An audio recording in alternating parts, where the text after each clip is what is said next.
এই নির্বাচনটাকে বানচাল করার জন্য অথবা নিজেরা না থাকার জন্য অথবা অন্য কোনো কৌশলে সামরিক শাসন ক্ষমতা আনার জন্য একটা একটা গ্রুপ অফ পিপল তারা সবসময় চেষ্টা করবে। জি। জমাত বা প্রো জমাত বিএনপি রাষ্ট্রটাকে পাকিস্তান বানাইতে চায়, তাদের নানা উদ্দেশ্য। কিন্তু এই দেশটা যে স্বাধীন হলো 30 লক্ষ রক্তের বিনিময়ে, 2 লক্ষ মা বোনের এটা একটা সার্বভৌম, এটাকে রক্ষা করার জন্য যে ধরনের স্পিরিট বা স্পৃহা, রাজনৈতিক প্রজ্ঞা, রাস্তায় থাকা, গণতন্ত্রের জন্য লড়াই করা, সেই জায়গাগুলিতে কেউ নাই। সবাই শুধু শর্টকাট খোঁজ করলে ক্ষমতা যাবে, তারা ছিল, আমরাও যাইতে হবে, আমরাও লুটপাট করতে হবে, উদ্দেশ্য এক।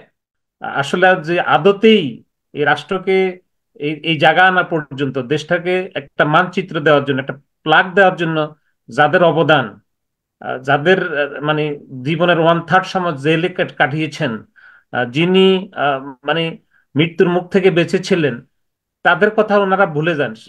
জননেত্রী শেখ হাসিনা বা ওনার বোন, ওনারা যদি সৌভাগ্যক্রমে দেশের বাইরে না থাকতেন, ওনারা জীবিত থাকতো কিনা আমি জানি না। যে না, পরিবারের কিন্তু 18 এটার জন সদস্য এক জাস্টিফিকেশন কি রাত্রে আপনি মারা দেখছেন? গেলেন এটা এবং এই এগুলি দেশটাকে জাস্টিফিক, ধীরে ধীরে জনাব ধীরে ফখরুল যদি ধীরে এই আপনি কি এসবের জায়গাটুকুতে আনছেন। জাস্টিফিকেশন ওনারা দিচ্ছেন? যদি মনে করেন যে আমরা মুখস্থ বিদ্যায় কথা বলি, মুখস্থ বিদ্যা করতে হয় না। কারণ ইতিহাসটাকে ভুলিয়ে দেওয়ার জন্য জিয়াউর রহমান, এরশাদ, তারা বহু রকম চেষ্টা করেছিলেন এবং ওই সময়টুকুতে আসলে স্বাধীনতার জন্য যারা অবদান রেখেছিলেন তাদের কথা ভুলিয়ে বালিয়ে ফেলা হচ্ছিল অলমোস্ট। আজকের ইয়াং সমাজ জানতো না যে দেশটা কিভাবে স্বাধীন হয়েছিল, কারা মৃত্যুবরণ করেছিল, কত লক্ষ মানুষ মৃত্যু হয়েছিল। আমি জিল্লুর কি একটু ভাইরা প্রশ্ন করতে পারি? শুধুমাত্র যারা ফখরুল, যদি আপনি মনে হয় আমাকে শুনতে পাচ্ছেন না, আমি কি ফখরুল, ফখরুল যদি আপনাকে একটা প্রশ্ন করতে পারি, মানে আপনি আমাদের ঐতিহাসিক ওই বিষয়গুলিকে সামনে আনছেন কি বর্তমানে দুর্নীতি যেটা না না, হচ্ছে, আমি এই আমি দুর্নীতির সবকিছু বিপরীতে আপনি আমি কি যেটা একটা বোঝানোর এ- চেষ্টা এ- করছি। আমি ঐতিহাসিক সেই অবদানগুলিকে দিয়ে কি আপনি জাস্টিফিকেশন দিতে চাচ্ছেন যে আমি যে কারণে এখন জাস্টিফিকেশন যারা দিতে দুর্নীতি চাচ্ছি করছে না সাগর ভাই, তারা আমি করতে আমি পারবে, ওইভাবে যেহেতু তারা জাস্টিফিকেশন দেশ স্বাধীন দিতেছি না। করেছে এবং এই দল দেশ বাংলাদেশের স্বাধীনের নেতৃত্ব দিয়েছে, সুতরাং তারা বাংলাদেশের দুর্নীতি এই করবে। স্বাধীনতার পরকালে যারা হুম। সুবিধাভোগী, এখানে দুইজন ভদ্রলোক, ওনারা এটা সুবিধাভোগী। আমি ফখরুল চৌধুরী মিলন, আমি এক পয়সারও সুবিধাভোগী না। আমি ওই দেশটার একটা ডেভেলপমেন্ট চাইতেছি, ওই দেশটা একটা গণতান্ত্রিক সমাজ ব্যবস্থা গড়ে উঠুক সেটা চাইতেছি, ওই দেশের মানুষ সুখে থাকুক সেটা চাইতেছি, ওই দেশের হুম। যুব সমাজ যেন বেঁচে থাকতে পারে সুন্দরভাবে সেটা চাইতেছি। ওই ওই দেশ থেকে আপনাকে আমি জানাই রাখি, আপনার সাথে আমার দেখা হবে, আমি বলবো আমি এক পয়সারও সুবিধাভোগী না, না, একদিনের আমি জন্য আপনি সুবিধা নিই নাই। ব্যক্তিগত ভাবে তো আর এখানে ফেসবুকগুলি ব্যক্তিগত বিষয়টা না, এই তো স্বাধীনতার সরকারের। প্রাককালে, পরবর্তীতে ওনারা পুলিশ অফিসার ছিলেন, ওনারা আর্মি ছিলেন, ওনারা বিভিন্ন পেশাজীবীতে চাকরি করে ফুলে ফেঁপে উঠে আজকেও ফুলে ফেঁপে উঠতেছে, তারাই দেশের বিরোধিতা করে অত্যন্ত সুকল্পিতভাবে, কিন্তু আদর্শিক ভাবে ওনারা কোনো না, কাজ দুর্নীতির করতে বিষয়ে পারতেছে কথা না বলাটাকে এবং দেশের কোনো বিরোধিতা বলছেন কেন? কোনো পথও তারা তৈরি করতে পারতেছে না। শুধুমাত্র সমালোচনার জন্য সমালোচনা করলে রাষ্ট্র কখনো পরিবর্তন হবে না। রাষ্ট্রকে একটা আদর্শিক জায়গায় দাঁড় করাতে হবে, সেটার জন্য দরকার গণতন্ত্র, সেটার জন্য মানে সুসংগঠিত দল, সে গণতন্ত্র কি আছে এবং দাঁড় করাবে কে? মানসিকতা। একটু একটু আপনি আমার আসিফ, কথা শুনছেন না বেনজির, তো, তুহিন, বুঝতে পারছেন। রহিম, এরা হলো সংখ্যায় মাত্র 1% না। বাংলাদেশের 99% লোক এখনো বাংলাদেশকে নিয়ে একটা স্বপ্ন দেখে। সেই স্বপ্ন জায়গাটুকুকে কিভাবে বাস্তবায়িত করান যাবে সেই জন্য জিল্লুর ভাই বা আমিন ভাইরা এমন কিছু করে নাই। যারা করতেছে, যারা রাস্তার মানুষ, তাদের পক্ষ হয়ে ওনারা কথা বলে না। ওনাদের কথা এখনো যারা এন্টি আওয়ামী লীগ, এন্টি স্বাধীনতা, তাদের পক্ষে চলে যায়, এটা ওনারা একটু ভাবে না। কারণ যদি ভাবতো তাহলে ওনারা দলগত হয়ে, দলের হয়ে, আদর্শিক হয়ে ওনারা ওটা স্ট্রাগল করতো এবং ওটার মধ্য দিয়ে তারা গণতন্ত্রের যে সুফল সেটা ইউজ করতো এবং জনগণের জন্য জনগণের কাতারে দাঁড়াইতো। সেটা না করে শুধুমাত্র ব্যক্তি আজিজ অমুক তমুক এটা নিয়ে কথা বললে আসলেই কোনো সমাধান হবে না। কারণ এটা রাষ্ট্রের সামান্যতম বিষয়।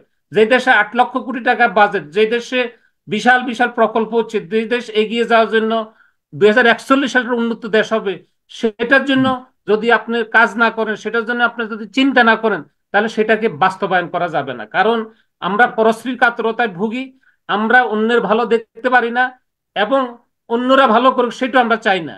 যদি সেটা চাইতাম তাহলে আমরা কথা বলতাম যে আমাদের দেশকে, গণতন্ত্রকে সুসংগঠিত করার জন্য, রাষ্ট্রকে ঠিকমতো পরিচালনা করার জন্য একটা সুসংগঠিত দল দরকার, একটা বিরোধী দল দরকার এবং পার্লামেন্টে কথা বলা দরকার। সেই জায়গাটাকে ওনারা সৃষ্টি করার চিন্তা করতেছে না, সে নিয়ে কোনো আন্দোলন সংগ্রাম করতেছে না, সে নিয়ে রাস্তায় আসতেছে না।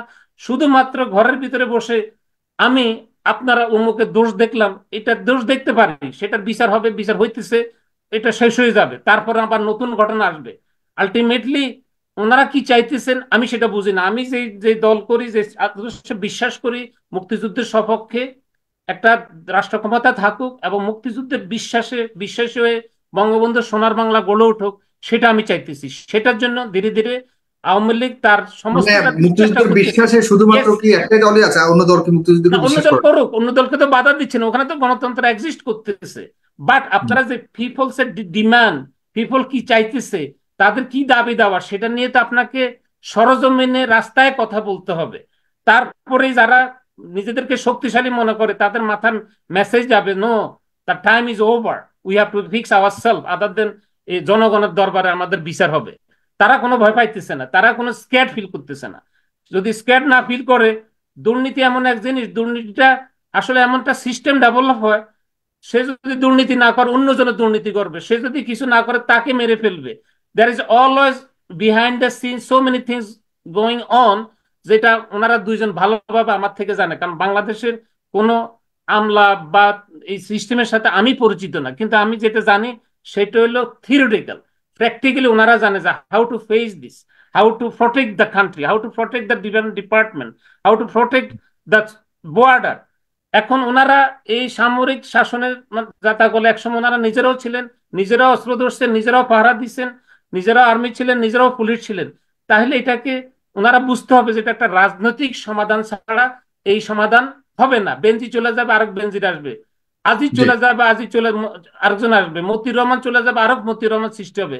রাজনৈতিক সমাধানের জন্য ওনারা কোনো বক্তব্য দেন না, ওনারা একটা রাজনৈতিক ট্রিটি রাজনৈতিক করতে সমাধানটা পারে, আপনি দেশ কিভাবে চালাইতে হলে পারে। পরে আপনি মনে করেন? খুব আপনি চমৎকার তো কথা জানেন বলেছেন। সব আপনি দেশের এখানে রাজনৈতিক এখানে ট্রিটি পয়েন্টটা মেক করবেন ট্রিটিটা এবং ট্রিটি শেষ করে। করবেন আপনার করবেন।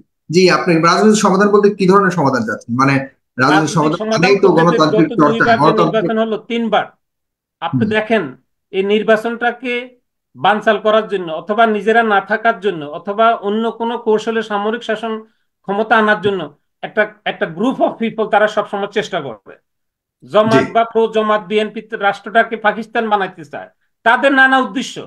কিন্তু এই দেশটা যে স্বাধীন হলো 30 লক্ষ রক্তের বিনিময়ে, 2 লক্ষ মা বোনের, এটা একটা সার্বভৌম। এটাকে রক্ষা করার জন্য যে ধরনের স্পিরিট বা স্পৃহা, রাজনৈতিক প্রজ্ঞা, রাস্তায় থাকা, গণতন্ত্রের জন্য লড়াই করা, সেই জায়গাগুলিতে কেউ নাই। সবাই শুধু শর্টকাট খোঁজ করলে ক্ষমতা যাবে, তারা ছিল, আমরাও যাইতে হবে, আমরাও লুটপাট করতে হবে, উদ্দেশ্য এক, one or the other way. জনগণ সেটা বুঝতে পারছে বলেই জনগণ কিন্তু চুপচাপ আছে, যে something better than nothing, because those people we know already who those people are. তারা মানে বন্দুক দিয়ে ক্ষমতা আসবে অথবা শর্টকাট পথে আসবে, তারা লুটতরাজ করবে, তারা হাওয়া ভবন করবে, তারা খোয়াব ভবন করবে, তারাও 1000 কোটি টাকার খাম্বা বিক্রি করবে। Those thing people already no. সুতরাং এই দেশটার যে সবকিছু পারফেক্ট আছে আমি সেটা বলতেছি না, মানে সবকিছু বাট ঘিরে আপনি এই মনে করছেন পারফেক্টটা বর্তমান করবে। সরকারই বেটার, বর্তমান সরকার যেভাবে আছে এভাবে ক্ষমতায় থাকুক, মানুষ এটাই না, চায় বলে মনে সরকার যেভাবে ক্ষমতা হয়। আছে, সরকার সরকার যেভাবে আছে, আপনি যেভাবে পলিটিক্যাল চলে, তারা পলিটিক্যাল সলিউশন সবকিছু তো বললেন। পর্যায়ক্রমে আপনি করতেছে। পলিটিক্যাল সলিউশন বললেন যে আপনি অন্যরা যেসব দল আছে এই দলগুলি কোনোটাই ভালো না। না, আপনার যদি কোনোটা আমি ভালো না, কনক্লুশনটা তাদের কোনো বুঝতে পারি। অ্যাক্টিভিটিস নাই, ভালো না আমি বলতেছি আই ক্যান নট হ্যাঁ, identify justify who is good or bad. তো এই যে এই দায়িত্বটা আপনি অ্যাক্টিভিটিস লোকজন এর মানুষ, এই দায়িত্বটা সেইরকম এই কোনো দায়িত্বটা আপনি এক্সপোজার মানুষের উপরে নাই ছেড়ে দেন। জাফর আর ভাই, সেরকম কোনো এক্সপোজার মানুষ নাই। তাদের অবস্থান জানান দিবে আপনি কি ভোটের মাধ্যমে। ডিমান্ড সেই ভোটের করতেছেন? ব্যবস্থা করে দেন যেটা বলছে না, বিএনপি আপনি বা কি অন্য দলগুলি, আপনারা কি সেটা চাইতেছেন? চাচ্ছে, হোয়াট তবেই ইউ তো আস্কিং, নাথিং কাম একটা ইজি পলিটিক্যাল ওয়ে। আন্ডারস্ট্যান্ডিং হয়, তাই না? Nothing come easy way. You have to fight back for it. You have to be in the আচ্ছা, street. Fine fine, You G, have to go আপনাকে for it. ধন্যবাদ। You have to look for it. You have to ask people to come in the street. What you are saying okay, to them. তাদের জন্য ওকে, আপনি কি ওকে, আমি চাইতেছেন? বুঝতে আজকে পেরেছি। আপনার দুর্নীতির কথা উনি বলতেছে, আমি বলতেছি, it doesn't effect the government. আপনাকে বলতে হবে, রাজনৈতিক ভাবে আপনাকে বক্তব্য দিতে হবে, রাজনৈতিক ভাবে আপনাকে মাঠে থাকতে হবে, রাজনৈতিক ভাবে আপনাকে ফেস করতে হবে। আমরা ক্রিটিকের মতো কথা বলি, ক্রিটিকের মতো কথা বলতে গিয়া যে পরাশক্তিগুলি আছে, দূরভিসন্ধি যে সমস্ত দলগুলি আছে বা বাহিনীগুলি আছে, তাদের হুম, হাতকে শক্তিশালী করতেছি এবং একদম দেশকে স্পষ্ট। পিছিয়ে নেওয়ার চেষ্টা করতেছি। এবং দেশকে আপনার পিছালে ওনারা আবার সামনে দেখা যাবে যে ওনারা যে কথাগুলি বলতেছে, কথাগুলি বলতে পারবেন না আবার 10 বছর 20 বছরের জন্য will go to the dark. এটা তো ইতিহাস থেকে আমি দেখছি ভাই। আমার জি, তো মানে আপনাকে ধন্যবাদ, আপনাকে বয়স তো ধন্যবাদ। কম জি, দেখি না। আপনি এখানে বড় একটা দায় দেখছেন। এখানে পলিটিক্যালি যে আন্ডারস্ট্যান্ডিং প্রয়োজন, বর্তমানে যে একটা সংকট যাচ্ছে দুর্নীতির সবচেয়ে বড় হ্যাঁ, হ্যাঁ, অবভিয়াসলি সেদিকে এটাকে মোকাবেলা আপনি করবার জন্য পারবেন না ভাই। সরকারের যে জবাবদিহিতার প্রয়োজন জনাব মেজর আমিন আমি আহমেদ বলছি আফসারী। তো, আপনি বেনজিরকে সরাবেন, আরেক বেঞ্চের জি ওখানে চলে আসতেছে। This is the process. জি আপনি একটা আমি গুন্ডা খুব মারা ফেলাবেন, জি পরদিন আর জি, বুঝতে গুন্ডা ধরে পেরেছি। দিতেছে। সেখানে আমি বিরোধী দলের একটা বড় দায়ের আমি আমি সম্পত্তি বিরোধী দেখতে দল পাচ্ছেন গ্যাপ বলতেছি না, আমি বলতেছি আমি রাজনৈতিক ভাবে একটা আমি সমাধান দরকার। সে আমি রাজনীতি খুব বাংলাদেশে একশো দল আছে, মেজর আমিন একশো আহমেদ মত আফসারী। আছে, তারা জি সংঘবদ্ধ ওনাকে না, একটু তারা থামতে বলেন। ইউনাইটেড না। আমার আফতারি ভাই জি, নিজেও ধন্যবাদ গত 10 মিলন ভাই বছর ধন্যবাদ। একটু আমাকে থামেন। 3টা দল করছেন। হি ডিড নট মিলন ফিল ভাই একটু পিসফুল থামেন। হিমসেলফ দ্যাট হু হি মিলন ভাই ক্যান একটু গো। থামেন থামেন থামেন ওকে, থামেন। আমি ধন্যবাদ বলছি ধন্যবাদ। Thank you G very much. হ্যাঁ, মিলন ভাইরা জনগণকে মূল্যায়ন করেন না। যখন ওনারা সিস্টেমে রাজনৈতিকভাবে কথা বলতে পারে না তখন ব্যক্তি আক্রমণ করেন। এটা ওনাদের দলের একটা না না না, আমি বিষয়। I'm not আমি asking আমি anything বলছি, personal. আমাকে বলতে দেন।